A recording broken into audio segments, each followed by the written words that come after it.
थकियो ते कदी अपने आप नूं पढ़िया नहीं भज भज जाने मंदर मसीत ते कदी मन अपने विच वड़िया नहीं ऐवें रोज शैतान नाल लड़ना कदी नफ्स अपने नाल लड़िया नहीं भुला शाह समानी जगियां मरना जेड़ा घर बैठा ਉਹਨੂੰ ਫੜਿਆ ਨਹੀਂ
हिट कड़के दुकड़ वजे तता दीवे चूल्हा अण फकीर खाका जावन राजी दीवे भुला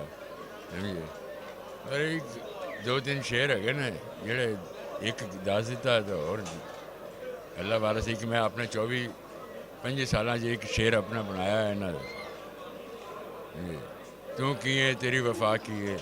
दिल दे के ते तो लिया की है यार होवे साडा सोवे मना मिट्टी थले इस तो वड्डी सानू सजा की है चल साईं रशीद मस्त मलंग होया तेरा बुले तो सिवा रहा की। मूसा इस्लाम की उस पूरे डिस्ट्रिक्ट कसूर दे विच उन्हें अपनी तलीम का उजाला किया और फिर सब तो बेहतरीन बात है ये ना मंदिर ना मसीती की ये बुलिया तेरी नमाज तेरे अंदर उन्हें गई पलीती साढ़े वास्ते ये बहुत बड़ी बायसे फ़ख्र वाली गल है और बायसे रहमत वाली बात है कि इन्हां औलिया इकराम ने अपनी नमूसे इस्लाम की तबलीग जो है ना पूरी दुनिया पूरे वर्ल्ड दे विच अपनी तबलीग ना जिंदा जवेद किया। इस तो इलावा कोई गल सच आख्या भांबड़ मचदा है, झूठ आख्या कुछ ना बचदे। जब जब के जीबा कहंदी है मुँह आई बात ना रहिंदी।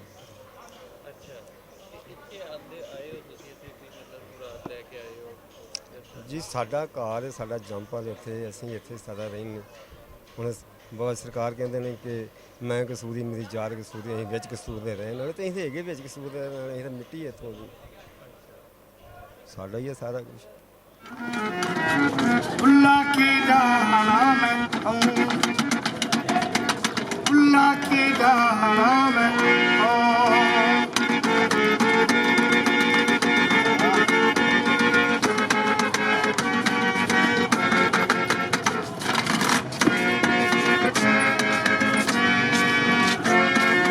ना मैं पीना मैं खाकी,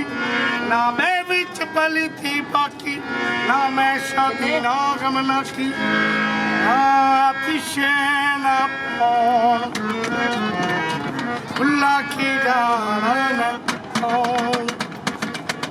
उल्ला की जाना मैं